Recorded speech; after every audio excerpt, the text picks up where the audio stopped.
Hello friends, good evening. Welcome to PDF for Exams YouTube channel. This is day 47. We are learning economics and this video is all about banking in our country.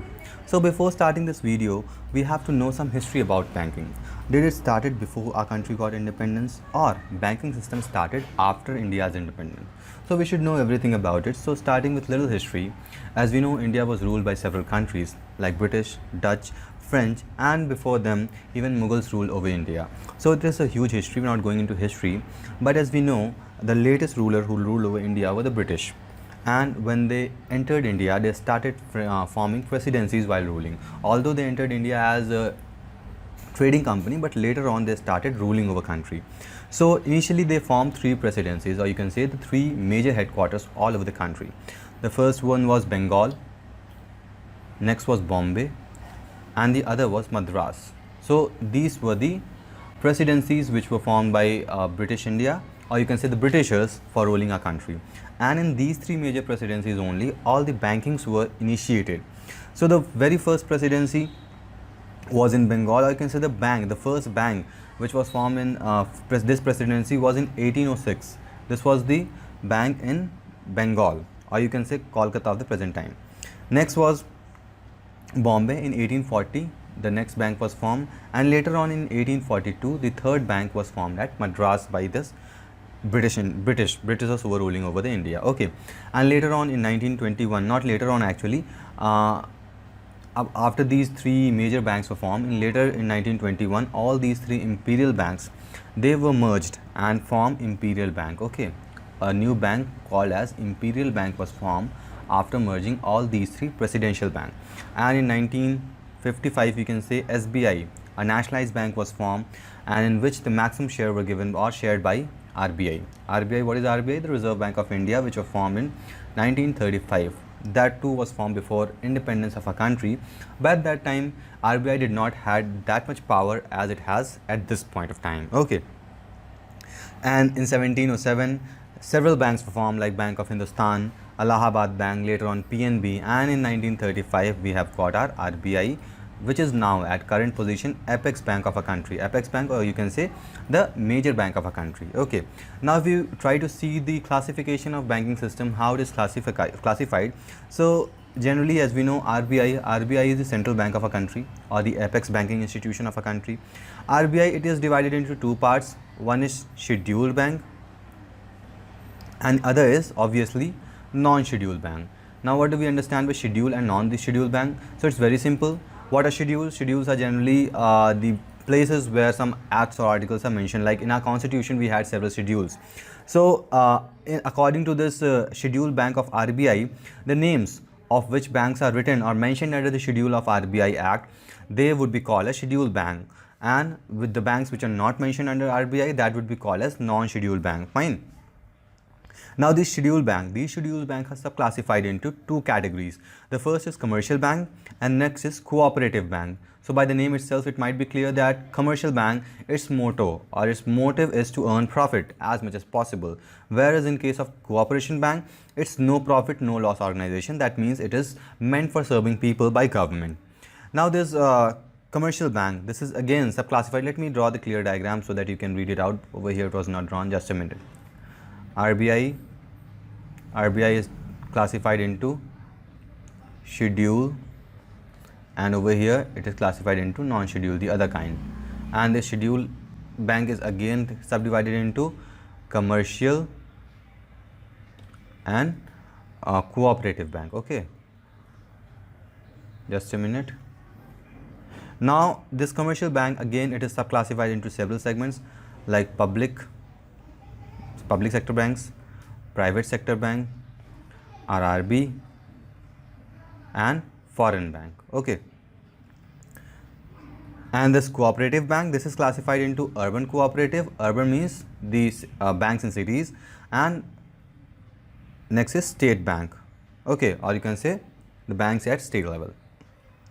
Now we know this very well about the public bank. Any organization, not only bank, any organization in which shareholding is more than 50% with government, or governments hold the shares of 51% or more in that organization would be called as public organization.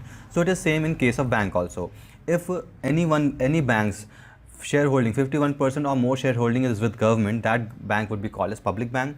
Whereas in case of private bank, it's not necessary that government will hold any of the shares of the company, but monitoring would be done obviously by RBI, or you can say the government. Ultimately RBI is an government agency, you can see. Next is RRB, and other was foreign bank. And talking about this cooperative bank, so urban and state bank. So we'll discuss about each and individually in detail also. And these non-scheduled banks, what are these non-scheduled banks? These are the banks which are not mentioned in the schedule of RBI. Fine. So this is all about an introduction of the structure of banking system in a country. Okay. Now moving further, we have to read something over here. What actually a bank is? So a very basic definitions are given over here. If you want, you can read out them, or else if you want me, just see in simple terms. We know what are banks and how they function. So in simple terms, the function of bank is just to lend money and take deposit from you. So it just circulates the money from you. So for example, we know there is a market exists, and in this market, what is the purpose for framing a market? Sales and purchase of goods. Sales and purchase of goods and services. Okay, and with what will sell or purchase the goods? So money is the mode of exchange. But to regulate this money, some institutions were required, because huge amount of transaction would be there. In some case, in domestic life, we have very small transaction, but in case of broad level, like companies, you can say, or in real estate, you can say, but wherever these huge amount of money transaction was required, a regulatory authority was very necessary. If this regulatory authority would not be there, there could be lots of corruption, you can say. So this regulatory authority is made or called as banks. So these banks function as just to circulate money in the market. How they circulate the money in the market? See, if you earn some money from somewhere and you have extra money or surplus money with yourself, what you can do? You can just deposit your money into bank. And why would you deposit your money to bank? It's very simple. You know very well, if you keep your money with yourself, you won't be earning anything out of that money. Okay, and that money might be not safe if it is in huge quantity or huge amount, you can say. But when you deposit the same amount of money in bank, you'll get some interest in return. Okay, like 4 to 5%. It's normal return interest in savings account. So this rate varies from account to account. Like if you are doing some fixed deposit and all, it varies. So this percentage varies, but minimum interest, you can say, is 4 to 5%. Okay, and when you deposit money into the bank, how does this bank give you interest? So it also has to get something to return you something. So what do this bank do? These banks lend your own money to other person who needs this money. For example, see, I'll take example of 2% over here. Okay, not 2%, it might be more than 2%, but to understand, we're taking 2% over here. For example, this is person A, this is person B. Now person A earns too much and he wants to keep some of money safe and earn something in interest. So what this person A will do, he or she will deposit the money in bank. Okay, now what this bank will do? Bank has to give some interest to A. So in this case, bank will lend this money to the person who requires it. Now over here we have person B. Now B has to do some business, or B requires money to do some certain activities. So when B will take money, so for example, here the rate of interest would be different. Over here, if bank is paying you 4%, but when bank lends some money to anyone, it charges around 10 to 15% of interest per annum. So you can see how bank is earning money over here. So bank, since it is an organization, various employees are there in bank. Bank also has to give payments to the employees and it has to earn some profit. So for this very purpose, you can see the difference, and this difference would be the bank's income, you can say. Okay, so I hope banking is very much clear to you. Okay. Now moving further and looking after types of banking, we have certain types of banking, but majorly it is divided into or classified into 3 types. First is retail bank. What is this retail bank? So by the name itself, it is clear. Retail means at very small level, or you can say retail consumer. So these bank offer services to general public. Who are general public? You, me, everyone or anyone living around you, you can say. Most of the people are general public. And these retail bank provide services to general public. And what kind of services does it provide? Like checking and saving account, loan and mortgage service, financing of automobile, short-term loans like overdraft protection. So these are certain terms which you need to know. You know very much about saving account, loan and mortgages. Loan and mortgages means these mortgages are the loans especially for real estate, or you can say house or land mortgages. Next is financing for automobile. You have to purchase any vehicle, then you can take loan from banks, short-term loans, so and overdraft protection. So these are all the function of retail banks. And even few customer provide foreign exchange, currency exchange also in retail bank. Now what is this foreign exchange, currency exchange? So this foreign currency exchange means whenever if you get or receive some amount in dollars, you can say, for example, you went to America, worked over there and brought 100 notes from America to India. Now what you will do with the currency when the currency is not being used in your country? So you need to exchange that currency, that in exchange of the currency which is functioning in your country. So these banks provide the service. You can go and give this money to these foreign currency exchange. They will provide you the equal amount of money to you so that you can expend in your country or wherever you are exchanging money. Next is commercial or corporate banks. So again, commercial means business. Okay, so in business, so these type of bank provide facilities or service to business client. It varies from small business to large corporate entities. What are these small business? So business which are done at house level, you can say MSME, or like if some individual is doing any kind of business, you can say dairy, agriculture. So these are very small kind of business. And what are broad level business, like if someone own companies like Reliance, you can say Tata. So these are very large corporate entities. So commercial bank provide facilities to these kind of people. Okay, apart from this, and what are the special services like credit service, cash management, commercial real estate service, employee service, trade finance? These are the services which are provided by commercial bank to corporate bank. At the end, or the third kind of bank which we have is called as investment bank.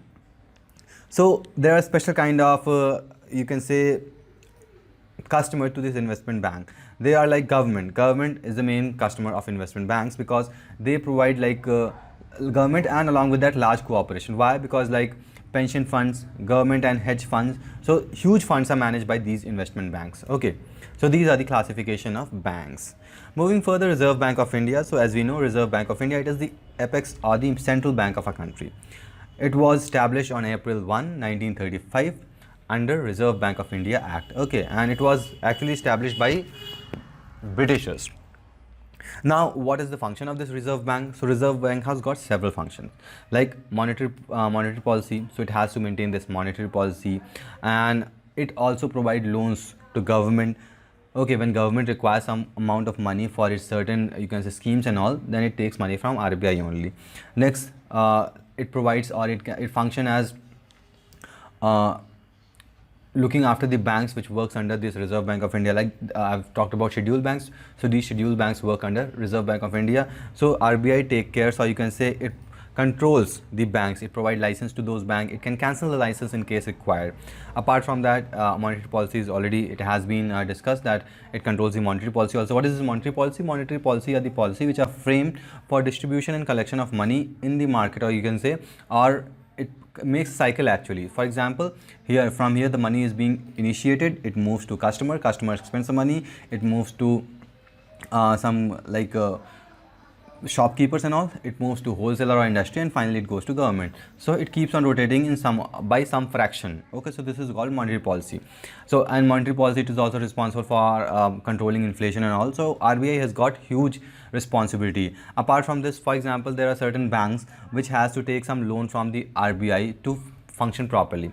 So the interest rate which RBI will charge or the interest rate which RBI will give depends upon RBI only. RBI will decide how much interest will it give whenever any bank submits or its deposit or deposits money in RBI. So let me explain you by example, just a minute. Like we have got RBI and bank A, bank B, bank C, bank D. Now these banks are functioning at very small level, so you can say at town or city level. Now whenever these banks receive deposit and lend money to certain people, like 1, 2, you can take 3, 4, 5, 6, 7, 8, 9, 10. Okay, these are people. Now, and it might take deposit money, or get money from these people, or it might lend money to these people. Now in certain scenario or certain cases, what happen, these banks might have excess money, and when they have excess money, they too want to earn some money. So they have two options to earn money. They can either provide give some loan to some people to earn interest, or else the other option would be to resubmit the money or redeposit the money to RBI, and in return RBI will give them some interest.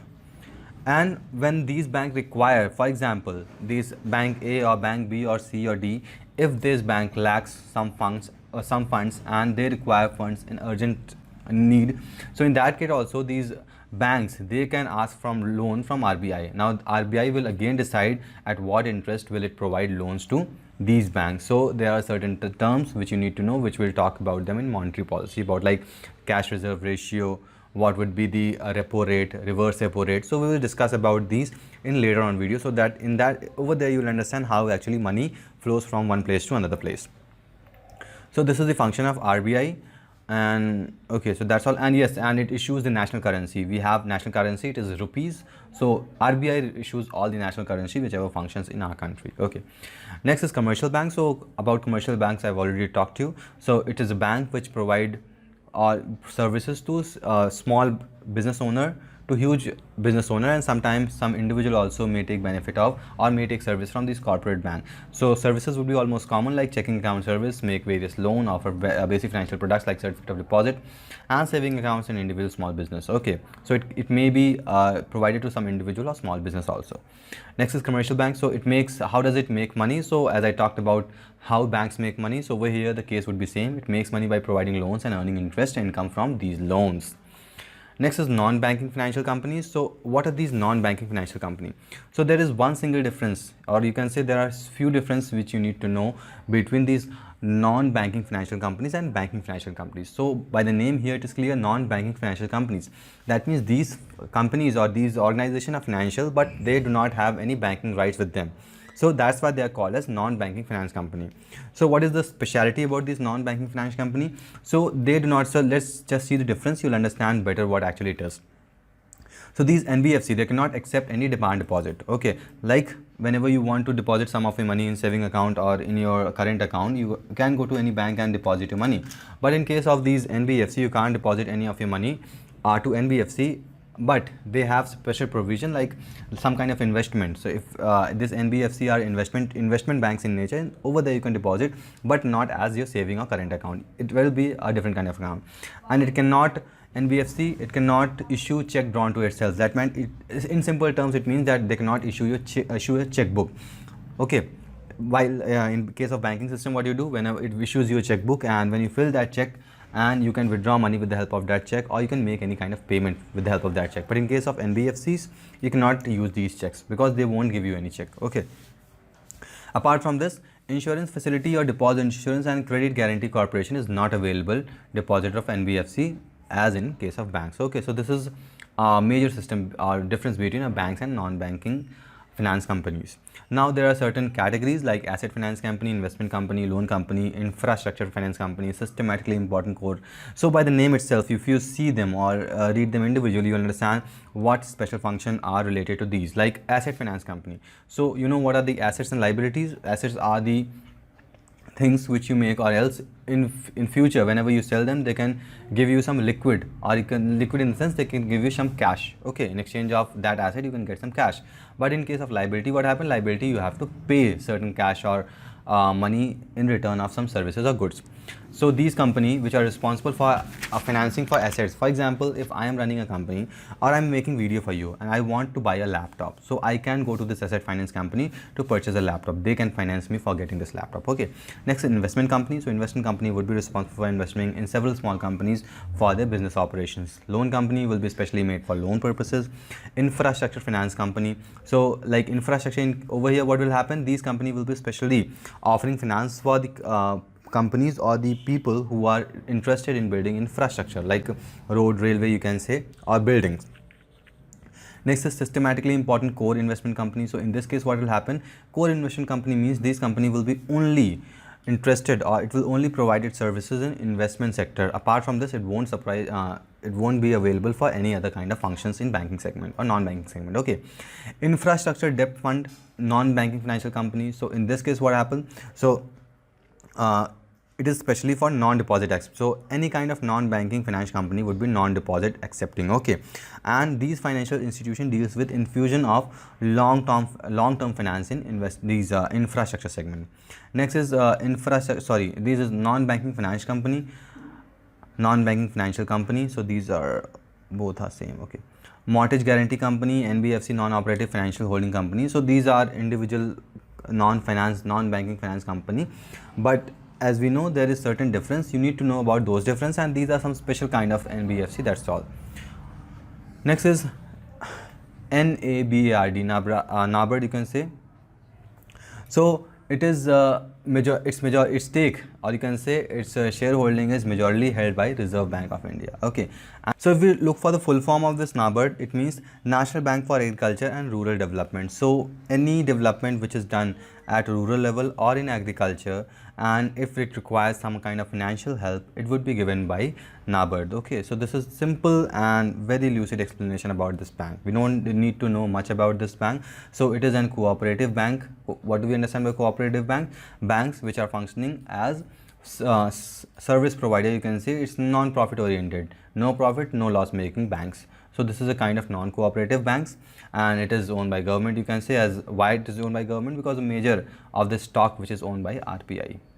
Next is National Housing Bank. So over here we need to know just one things in all the banks. So in case of this, what we saw, it was responsible for development, any kind of development activity in agriculture and rural areas. In case of this National Housing, so if you want to purchase a house, so you will have to go to these national housing bankings, and what these banks will do, these will provide you loans, or it will assist you in getting loans from some finance companies. Okay, and this was established under, or it was act as a subsidiary of Reserve Bank of India, and was established on 9 July 1988. And what was the act? The act was National Housing Bank Act 1987. Okay, and these regulate supervise house financing companies. So as I already said, so these banks are responsible for supervising the housing finance company. For example, if you have to purchase any house, you have to take loan, and there are certain housing housing finance company which provides you loan, and this national housing banks will supervise, or you can say they will guide how and what to provide. Next is Small Industry Development Bank of India, SIDBI. So this bank is responsible for development of small scale industry like micro, small and medium enterprises. So anything that has to be done at this level, this micro, small and medium level, any kind of business has to be done, they have to seek help from the Small Industrial Development Bank of India. Fine. Next is Micro Units Development and Reference Agency, that is Mudra Banks. So what are these Mudra Banks? So you might have heard about a scheme, that means Pradhan Mantri Mudra Yojana.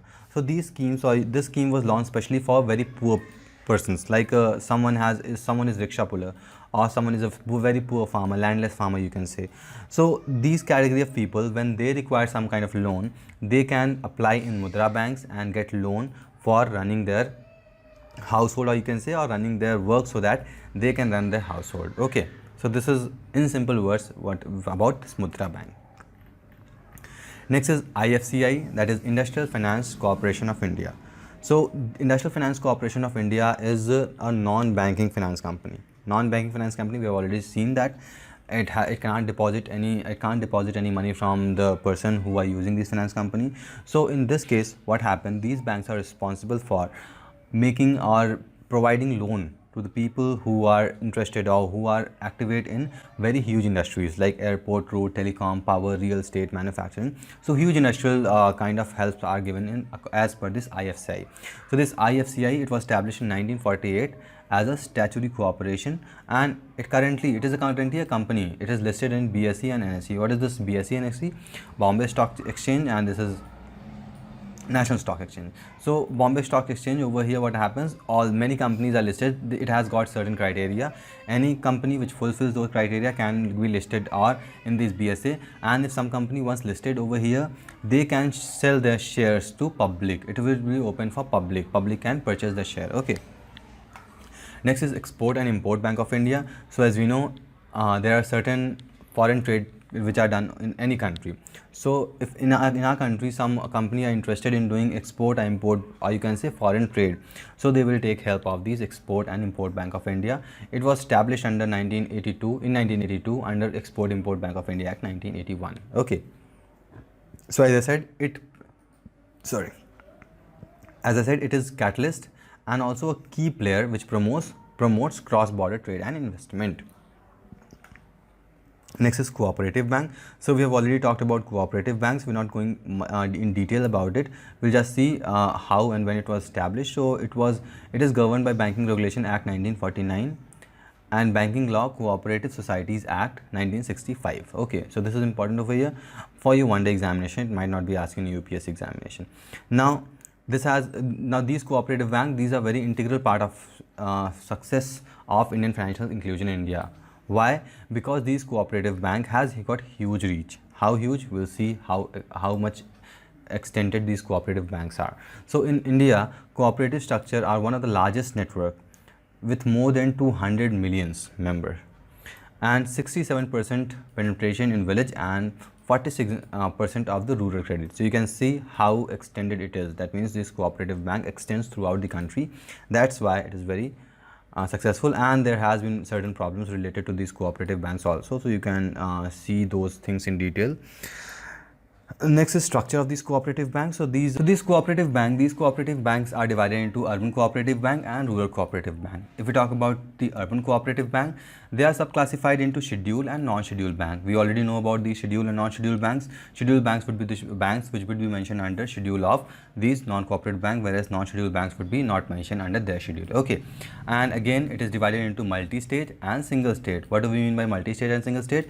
Multi-state means these banks would be active in several states, whereas the banks or the urban cooperative which are active in single state would be called as single state urban cooperative banks. Okay, and these banks are monitored by RBI. And if we talk about the rural cooperatives, so these rural cooperatives, these are divided into short term and long term structure. And this short term structure, this is again divided into 3-tiered operatings.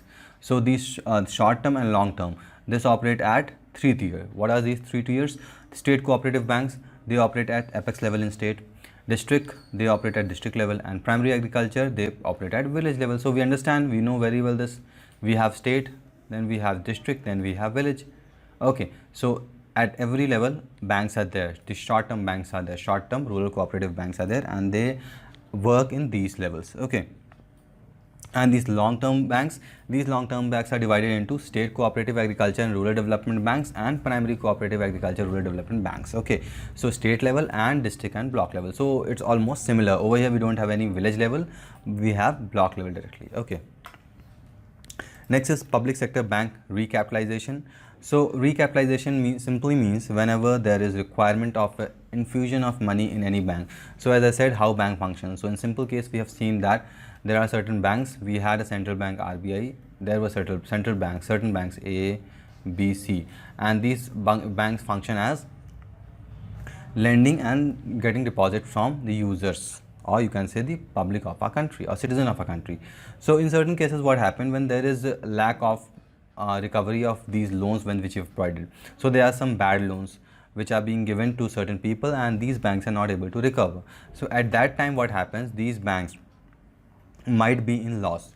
So to recover themselves from the loss, these public sector banks are recapitalized, or some money are being infused by the government. So recently rupees 6,000 crore, and apart from this rupees 15,000 crores are already provided in 2010-11. These much money was already infused in these bank, and it has got several tiers. That means in several layers you can say, as per which these funds are provided to them. Okay, so this is all about the public sector bank recapitalization. And we have got differential bank. So see, these are just you can say facts and all. So you can read the facts on the website itself, pdfforexams.org. Next is differential banks, so small finance bank and payment banks. So we have got certain banks like payment banks, Airtel, Phone Pay. So these are a few, or Paytm you can say. So these are very small payment banks. And RBI issues license, and they can carry business of banking and other business in which banking company may engage, and they are defined in section 5B, 6A. These are schedules or acts of banking in which these small finance and payment banks are being mentioned. Okay. So what are these small finance bank? So these function as provision of saving vehicles, saving of credit to small business, small and marginal farmers, micro and small industries, and unorganized sector entities. So these come under the small finance bank. Payment bank we have already seen. There are certain eligibility criteria you can read over here. These are just a factual information. And deployment of funds, capital requirement, mission in terms for revamping of public sector, Basel III norms, minimum capital requirement. And so these are just factual information. I'll just read them quickly for you, and in case if you don't understand anything, you can read out on the website itself. It's very simple. So these capital requirement mission in Indradhanush, revamping public sector. That means there were certain public sector banks which were not functioning properly. So to revamp, mission Indradhanush was launched. So in this, under this mission Indradhanush, appointment means executives from private sector, not from the government sector. They have been hired so that they can run the banks properly. Bank board bureau, a certain bureau would be formed, or you can say a body would be formed, so that they can give you reports on certain issues. Capitalization, again, infusing the amount of money or injecting the money so that bank can function properly. De-stressing, focus on these bad loans and all. Empowerment, so government will help these PSBs or public sector banks to hire the employees and all. Framework of accountability, government reform. So these are just things which helps any kind of public sector banks to function properly. Next is Basel III norms. So Basel III norms, what are these Basel III norms? Actually, this Basel is an city in Switzerland. So over there a body was formed in which tells about how the bank should function, or it explains, that means any financial institution or bank should have enough fund so that it can meet its all obligation and absorb the unexpected loss. So as we know, in banking segment there are certain losses, and apart from those losses, the bank should hold enough money so that it can bear its obligation or working which is done by the bank. So in Basel III only these things are told. That means how the bank should hold these minimum amount of money so that it can function properly. So these minimum capital requirements, so according to or under this Basel III norm only this minimum capital requirement was stated. Under this it tells that there are banking needs funds at two level, you can say, or you can say the capital institution or the bank capital consists at two level, that is tier 1, tier 2. So tier 1 it is the core capital, whereas tier 2 is the supplement capital. So until this core capital, bank is functioning on this core capital, till that time bank is functioning properly. And when this bank start losing their supplement capital, so then there could be chances of insolvency of bank. Bank means they could be held for solding. Okay, so this is minimum capital requirement. So we don't have much in this video because we have already told about the history, how banking started. We have told about the RBI and kinds of bank which are functioning in India. So we have seen almost everything. If any doubt, please ask in the comment box. I will try to answer them in next video. So that's all for today's video. See you next video with new topic. Till then, goodbye.